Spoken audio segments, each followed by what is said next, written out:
Buongiorno a tutti, vediamo oggi una partita stupenda di Magnus Carlsen contro Hikaru Nakamura risalente al Tata Steel, uno super torneo giocato a Wilkensee nel 2011 dove vedremo sacrifici spettacolari. Vedremo per esempio sacrificare Alfiere, Torre e Regina nel corso di questa partita.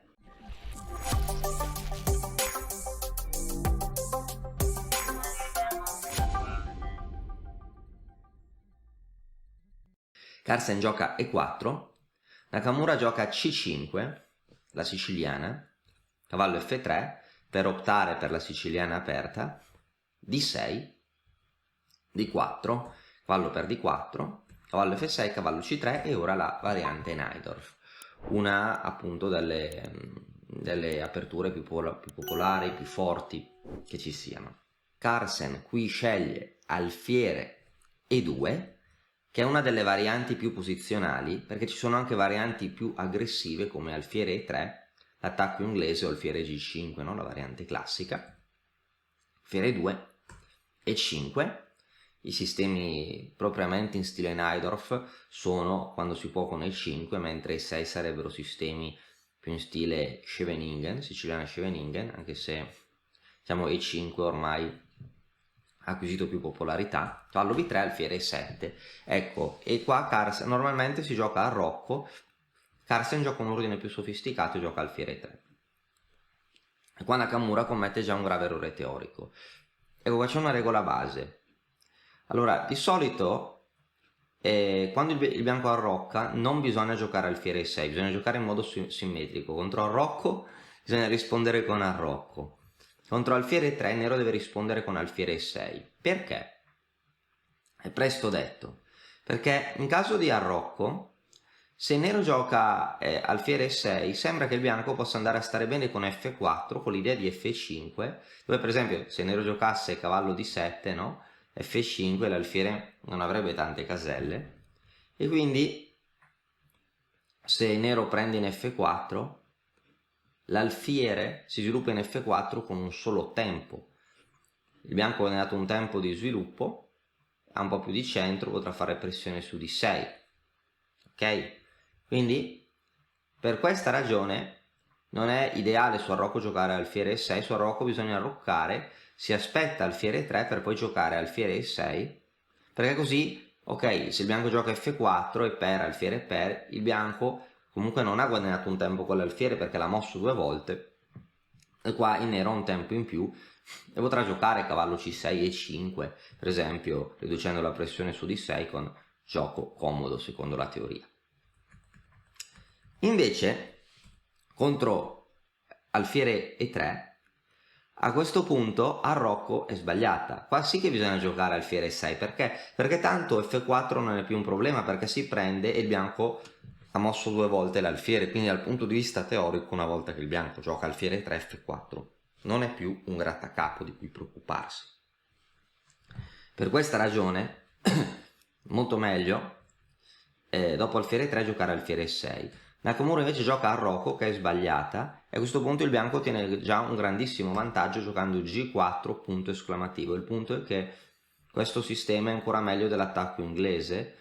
Il bianco cioè il nero ha già dato diciamo un indizio al bianco sulla situazione del proprio re, o meglio ha già vincolato definitivamente il proprio re nell'ala di re, quindi Carlsen cambia totalmente piano, lancia subito i suoi pedoni, crea un pawn storm e poi arroccherà a lungo, quindi cambia radicalmente la posizione. Questo è un trucco conosciuto e lo conosco a molte persone anche molto molto forti che sono cascate in questo trucco e sono andate a stare peggio, quindi anche Nakamura, no? Quindi meglio saperlo. Quindi in questa variante alfiere 3 alfiere 6 arrocco arrocco, quindi qua è il trucco della simmetria da parte del nero. Alfiere 3 arrocco errore G4, il nero gioca alfiere 6 ma il pawn storm è iniziato, H4, ora il bianco sta molto meglio. Un piano può essere arroccare lungo, preparare F4, poi lanciare i pedoni tirargli addosso tutti i pedoni con H5, H6 o H5, H6 o H5 G6, forse ancora meglio per aprire più linee. Nero gioca cavallo B6 per cercare controgioco, donna D2, si difende il pedone G5 diciamo in previsione di un eventuale H5, e nero gioca cavallo D7 continuando lo sviluppo. Cavallo C4 avrebbe guadagnato la coppia degli alfieri, ma il punto è che poi l'attacco del bianco sarebbe stato più veloce. F4 F5, F4 H5, un vantaggio schiacciante. Il bianco sarebbe stato molto meglio. Il nero gioca cavallo D7, ecco qua adesso era possibile anche iniziare subito con l'arrocco, però Carlsen inizia con F4. Sono scelte, più o meno è una cosa simile. Si minaccia F5, nero prende, alfiere per F4, cavallo E5, arrocco lungo. Aggiungiamo questa posizione dove il bianco sta meglio, perché? Allora, tra i due pedoni centrali isolati al centro, E4 dà un po' più di spazio di D6, e nell'attacco, diciamo sulle ali contrapposte, i pedoni del bianco sono già stati spinti, no? Quindi sono più avanzati. Quindi è probabile pensare che l'attacco del bianco arriverà prima. Il nero gioca tutto quindi sulla colonna C, il bianco sposta il re, il nero gioca donna C7. Giocare cavallo C4 che attacca la donna non avrebbe aiutato molto, perché la donna poteva riciclarsi in E1, potrebbe andare in G3 per appoggiare i pedoni, il cavallo bianco potrà andare in D5. Se il nero gioca donna C7 si può giocare cavallo D5 tranquillamente, solfiere per D5 e per D5 il bianco sta meglio perché giocherà C3 per bloccare la colonna C, il cavallo andrà in D4 da dove sarà fortissimo. Se nero giocherà B5 il cavallo potrà puntare a C6 a volte andare in F5, poi la donna andrà in G3, il bianco giocherà H5, H6, H5, G6 con attacco devastante. Il bianco starebbe molto meglio, non si sa bene come continuare con l'iniziativa del nero. Il nero quindi aspetta e gioca donna C7, H5, torre 8 mossa d'attesa. Ecco qua Carlsen avrebbe potuto rimanovrare la donna nell'ala di re così, ma gioca una mossa molto interessante che è re A1. Perché re A1? Perché a volte, il punto è che a volte il cavallo del bianco, cioè il cavallo del nero potrebbe andare in C4 attaccando la donna si sposta e poi il cavallo va in A3 scacco. E se noi prendiamo in A3, il cavallo in C3 rimane senza difese. Però il punto è che il cavallo in A3 può anche non essere catturato, se quindi il re si sposta in A1, già le idee di cavallo C4 e cavallo A3 perdono forza, perché non sarebbero con scacco, non verrebbero con tempo, e quindi il bianco, anziché catturare il cavallo in A3, potrebbe giocare un'altra mossa utile, tipo difendere C2, il pedone B mantiene chiusa, no? La colonna C, i pezzi neri, quindi re 1 è una bellissima mossa di profilassi. Per esempio, se il nero ora ha giocato alfiere F8, se il nero avesse giocato cavallo C4 avrebbe potuto seguire alfiere per C4, cavallo per C4, donna da qualche parte, tipo in D3, anche in D4 probabilmente non è male per giocare H6, ma perché donna D3 mi piace, il bianco ora giocare H6 o G6, e su cavallo A3 che crea pressione su C2 il bianco può anche consolidare questo pedone. Questo cavallo non serve a nulla, un giorno potrà essere catturato, poi il bianco potrà pensare con calma di giocare H6 o G6, per esempio se il nero gioca alfiere C4 che il bianco si sposta, ora H6 sta già arrivando, o G6, no? È un attacco terribile, mentre il cavallo l'attacco del nero è stato frenato e il cavallo nero alla fine non fa molto, anche se è bello vedersi.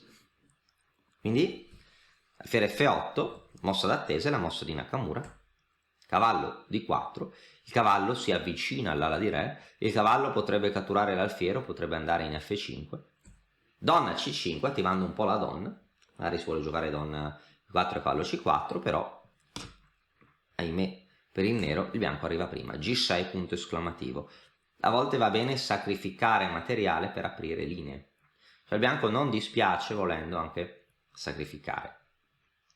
A questo punto, tra l'altro, il nero deve stare attento perché H per G6 aprirebbe la colonna H e ora al bianco solo basterebbe mettere, per esempio, una donna in H2 per dare matto e qua sarebbe praticamente tutto finito. La posizione del nero sarebbe rischiosissima, anche se il nero prendesse, per esempio, un pedone, la posizione sarebbe alquanto rischiosa. E tra l'altro, ci sono anche dei rischi di riperdere subito il materiale, perché il bianco potrebbe prendere in E5, dopo donna per E5, di per E5.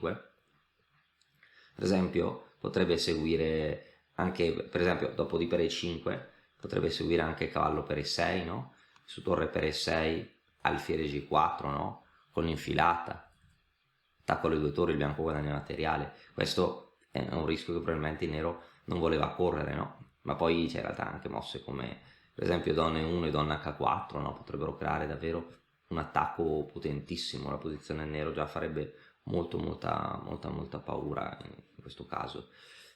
E probabilmente la posizione del nero qui sarebbe già assai difficile, alquanto difficile. Un'altra idea curiosa dopo H per G6 potrebbe essere anche tipo H6.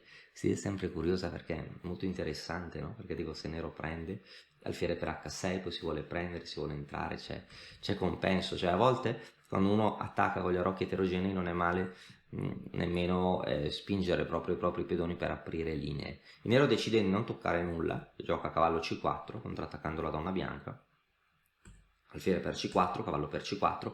Ora il bianco poteva prendere in H7, ma il punto è che sulla presa in H7 magari il nero giocare H8 e usa il pedone bianco per proteggersi, quindi il bianco mantiene la tensione e non dice al nero cosa vuole fare, non dice al nero se vuole giocare G per H7, G per F7 o addirittura giocare H6 direttamente, no?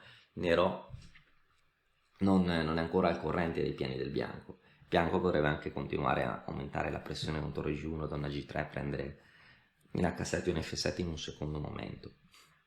La posizione nera è molto difficile e nero sceglie di prendere col pedone F per poi giocare H6.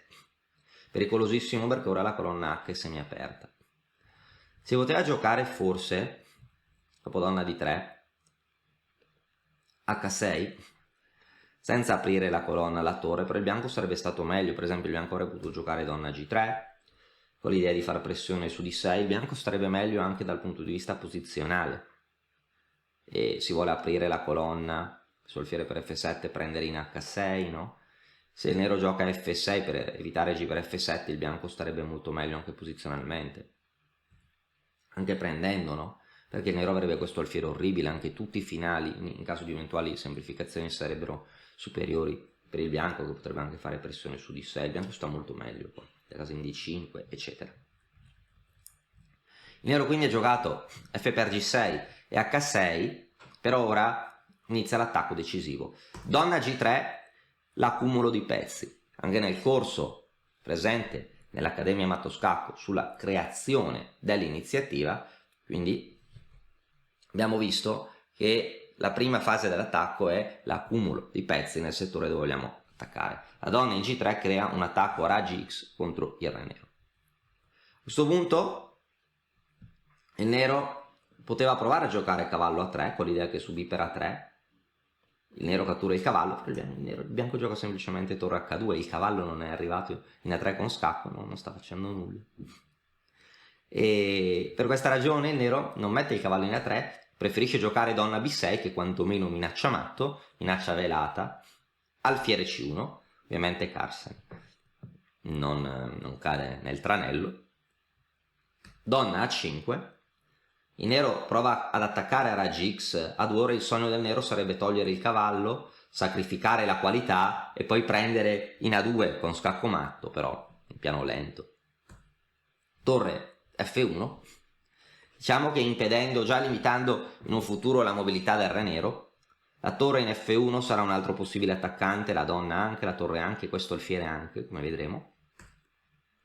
Cavallo E5 gioca il nero, aprendo la strada all'alfiere. Ora, se il bianco non fa nulla, segue torre per C3 e su una presa in C3 con donna, pedone, matto in A2. Però a questo punto cavallo di 5, occlusione della diagonale, iniziano i sacrifici. Si evita il matto ed è come che qua il bianco ha sacrificato un pedone. Il nero prende, bianco ricattura, donna per D5. Ora è stato tolto il principale attaccante del nero, ma il nero ha un pedone in più in questa posizione. Per ora l'iniziativa passa dalla parte del bianco e il bianco non si fa pregare e inizia un attacco devastante. Sei alla ricerca di una scacchiera in legno professionale? Vienici a trovare su mattoscacco.com, scoprirai le nostre scacchiere artigianali da torneo. Quindi è già stato sacrificato un pedone, ora 2 punti esclamativi, alfiere per H6, per aprire le linee. Siamo nella fase dove siamo passati, siamo diciamo nella transizione, dove siamo passati dalla fase di accumulo di pezzi, dalla fase di accumulazione alla fase esecutiva dell'attacco, dove appunto iniziano le continuazioni forzanti e i sacrifici. A questo punto, se il nero non prende l'alfiere, il bianco semplicemente potrà tornare indietro, andare a dare matto, no, sulla colonna H, anche con l'adescamento del re. Infatti, per esempio, il nero ha preso in H6, cosa succedeva in caso di donna per D4? Cosa sarebbe successo? Il bianco avrebbe vinto con alfiere 3 attaccando la donna nera, che deve spostarsi, e ovunque vada la donna nera il nero perde. Per esempio, se la donna va in D5, a questo punto adescamento del re. Allora se la donna andasse in H7 sarebbe matto, però su donna da qualche parte il nero prende in G6. Ah no, beh, effettivamente anche così sarebbe matto, chiedo scusa, perché anche se cade il pedone in G6, la torre controlla la colonna F, donna H4 probabilmente vinceva, però non è male nemmeno questo adescamento, che è molto bello per vincere con una sequenza, con una serie di scacchi. Torre H8 scacco, re per H8 adescamento del re, la donna arriva in un qualunque casella della colonna H con guadagno di tempo e matto. Bellissima strategia, bellissima tattica. Quindi dopo alfiere per H6, nero gioca G per H6 per sbarazzarsi dall'alfiere, e a questo punto G7, sacrificio di pedoni, che non viene accettato, l'alfiere si sposta. Ok, ovviamente si poteva prendere il cavallo, ma il bianco vincerebbe perché potrebbe prendere in F8, uno scacco doppio. Dopo re H7, il bianco ha l'imbarazzo della scelta su come dare matto, a 3 matti, 4 matti anzi. Prendere in G7 non avrebbe aiutato, per via di cavallo F5. Ci sono varie minacce, per esempio la minaccia principale è donna per G7, matto, ma si minaccia anche cavallo per H6, per esempio. Se il re prova a scappare, c'è sempre attacco da matto. Su donna F7 per difendere l'alfiere, cavallo per H7 vince. Su torre C7, cavallo per H6 vince, il re è tagliato fuori. Su re via, bianco vince in vari modi, per esempio anche cavallo F7 scacco di scoperta. Su re G8, torre H8 matto. Tutti i pezzi bianchi collaborano, la torre difende il cavallo difende la torre dà lo scacco decisivo per dare matto, e la donna inchioda l'alfiere che non può quindi catturare la torre per via dell'inchiodatura assoluta. Tutti i pezzi del bianco quindi collaborano. Quindi dopo G7 l'alfiere si sposta, ma ora torre per H6, l'attacco continua, si minaccia torre H8 matto. A questo punto, per esempio, se il nero cattura il cavallo, il bianco esegue la sua minaccia e vince. Quindi cavallo F7, mossa difensiva, e a questo punto tutti gli attaccanti arrivano. Donna G6, 2 punti esclamativi. Si ignora la minaccia sulla torre e si minaccia matto in H7. Ciò significa che il nero è costretto alla cattura della torre. Se il nero difende la casella in H7, allora il matto arriva in H8. Quindi cavallo per H6, a questo punto donna per H6. Il bianco ha ancora un attacco decisivo perché i pezzi neri non sono dei buoni difensori, non stanno facendo nulla. La torre questi pezzi sono fortissimi, la torre in F1 e la donna in H6. Il cavallo in D4 un po' aiuta, limita i pezzi neri, e il pedone in G7 è parte attiva dell'attacco. Si minaccia donna H8 matto, il re è tagliato fuori. Unica mossa per sopravvivere, alfiere F6. Diciamo che si vuole un po', diciamo che il nero vuole provare a creare un trucco, no? Si evita il matto, cioè su torre per F6 il nero vince perché è il nero da matto del corridoio, però è un ignobile trucchetto, no? In questi casi, se abbiamo una sequenza di scacchi decisiva, è meglio darla. La Carlsen vince con una sequenza di scacchi, donna scacco, re F7, G8 scacco e infilata. Su re 7 si prende F6, si prende la donna, il bianco vince. Quindi torre per G8, donna per F6. Il nero ha la qualità in più ma abbandona presto. Perché abbandona? Perché c'è una sequenza di scacchi vincente. Torre E1 e nero abbandona. Una posizione spettacolare dove il bianco ha ancora la qualità in meno, ma il nero perde perché dopo, se dà la donna, perde, matto alla prossima. E si poteva dare la donna in E5, però anche qui il bianco vince, no? Perché inizia a catturare le due torri, cattura G8, C8, e se il re si muove, donna E7 matto. Una partita spettacolare dove qua vediamo appunto vari sacrifici. Abbiamo visto anche in apertura alcuni ordini interessanti nella variante Najdorf, abbiamo visto anche uno scontro tra titani, due giocatori fortissimi giocare. Carlsen già all'epoca 2800, Nakamura 2750, ancora oggi sono tra i giocatori più forti, e secondo me partita fantastica, piena di sacrifici, e che illustra molto bene i rispettivi piani dei due giocatori in questo impianto, in questo schema.